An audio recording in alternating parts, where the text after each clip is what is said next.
One teacher, 30 kids in a box. And that's what we need to look at. We need to look at the job that teachers are meant to do and how it needs to change. How do you mean? What needs to change? Well, you could argue a lot of things need to change. You know, there's a program in New York City right now. So the same school system that brings you the rubber rooms, New York City, public school system where I live in New York City, also brings a pilot program called the School of One, which I think we'll be hearing about a lot more in the future. It's a very small pilot program right now. What it does is it takes all the students in a classroom, and instead of having one teacher up there individually trying to teach 30 kids, now kids learn differently at different paces in different ways. What this does is it uses technology to figure out what each kid is learning every day. They take a test at the end of every day, goes into the computer. There's an algorithm that essentially determines a playlist for each kid. So instead of your iPod playlist, you have your workstation playlist. Every kid is being taught every day in a variety of modalities, meaning sometimes it's the teacher with a large group, sometimes it's a small group of kids, sometimes it's one kid with a computer. We're in the 21st century, we're surrounded by wonderful technology, and it's time that teaching and the art of teaching and the science of teaching are kind of brought up to that. And we really need to rethink who that person is in the classroom with the kids. You say this, and it gives me great hope that we could do things, but then you see what Barack Obama did on like his first week in office. In Washington, D.C. Are you familiar with this, Chris? You know he abolished, or he's phasing out vouchers, which were very successful in District of Columbia. In the worst parts of town. Yeah. It was Shootout Village. Yeah. And it was a favor, again, to the unions. Vouchers in a lot of ways are wonderful. In a lot of situations, in a lot of ways with schools in particular. What people in education are worried about is that people who use vouchers will skim the cream from the better school, from the worst schools, and make the worst schools even worse. Okay. That's an issue with it. Back in just a second. I hate to end up in here, left here. We're back now with Chris Edwards from Cato and Stephen Dubner from Freakonomics. We're talking about cutting the Department of Education and having that discussion. I mean, I personally think we are in... Do you think we're in real trouble economically? Economically? Yeah. The short answer, yeah. The long answer is a long answer. But, yeah. Yeah. I mean, debt-wise, I mean, we've talked about this. Yeah, debt-wise, it's crazy. You can't not be. And the people who say they're not concerned, they're concerned too. But I think there's a certain benefit to not yelling, you know, deficit in a crowded theater to some degree. You just have more belief in the people in Washington that somehow or another they'll get out of the way. I just think we have bigger fire extinguishers. The capitalist system, which is dying on the vine. Chris, and you also believe that there's problems in the... There's giant problems, and we need radical solutions. Radical solutions.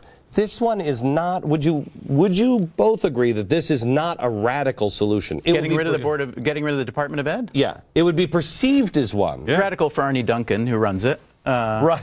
No, I mean, I think what Chris has to say about it is really eye-opening. What services they perform, which are not. Well, Ronald Reagan wanted to abolish the Department of Education, but somehow today, when you talk about that, it's seen as radical. And yet, Canada, an advanced, high-income country, has never had a federal department or Ministry of Education. They get higher test scores in international comparisons than we do here.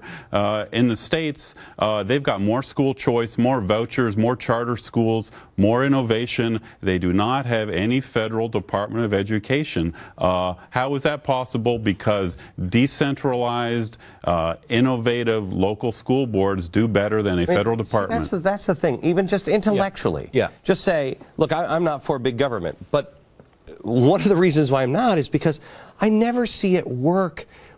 It doesn't innovate. Right. It never innovates. I think it's not unfair to say that big institutions and unions, as we were talking about earlier, do not tend to innovate well. Sometimes they do, but they do not tend toward that. Where innovation usually happens is smaller.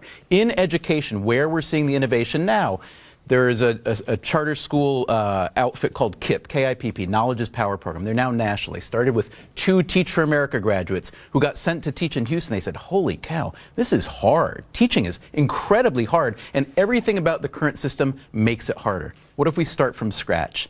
So I feel that the innovation we're going to see is in places like KIPP, is in things like School of One, where you've got people who are actually in the classroom and can try a lot of things. I personally wouldn't abolish the Department of Ed just because I don't know what the heck it would mean. What I do think is good is if you can hand the power and the incentive to experiment down the line to the states and to the school districts where they actually can try to figure out what happens. If you wanted to have an X project, if you wanted to take some of this budget and use it for an X project as a prize, so you let the states decide. They can pick. I mean, it's like Massachusetts. I don't care if they have health care in Massachusetts. Yeah. It's failing.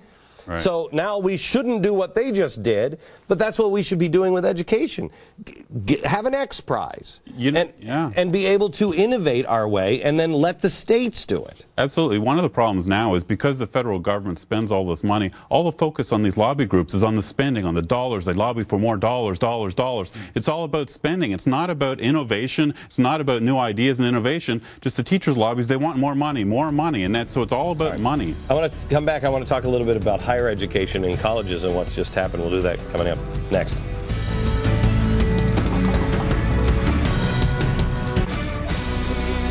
More with Chris Edwards and Stephen Dubner, and we're talking a little bit about education. I want to touch base here. We've only got about 2 minutes on higher education. Nobody looks at the cost of colleges and notice that I believe it is double the increases of health care. If you chart the increases of health care and college education, it's double. That's right. Both public and private colleges and universities have been cranking up their tuition now for 2 decades or so.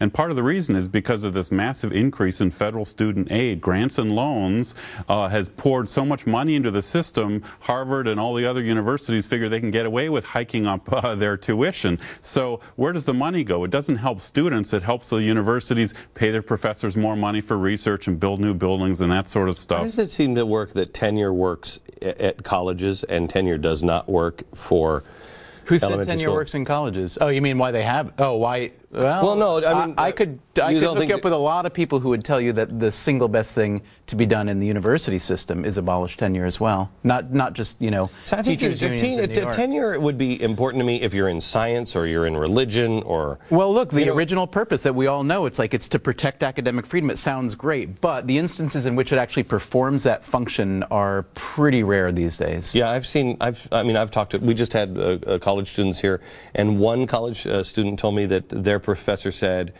I got tenure, and there ain't anything you can do about it, and was the worst teacher they'd ever had. I would just add one thing to Chris. I think tuition inflation, which is unbelievably high, is also really demand driven. We've had a generation or two of people now who think that everybody should go to college. Everybody should go to college, and everybody should go to a 4-year college. And I think that's just not a smart way to think. You're right. I think there's probably too many kids in colleges and universities. You know what the graduation rate is for after 6 years in the United States? It's only 60%.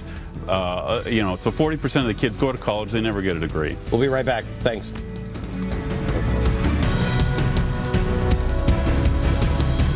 Kind of torn, because tomorrow I take on defense. It's the only department that is exempt from Obama's spending freeze.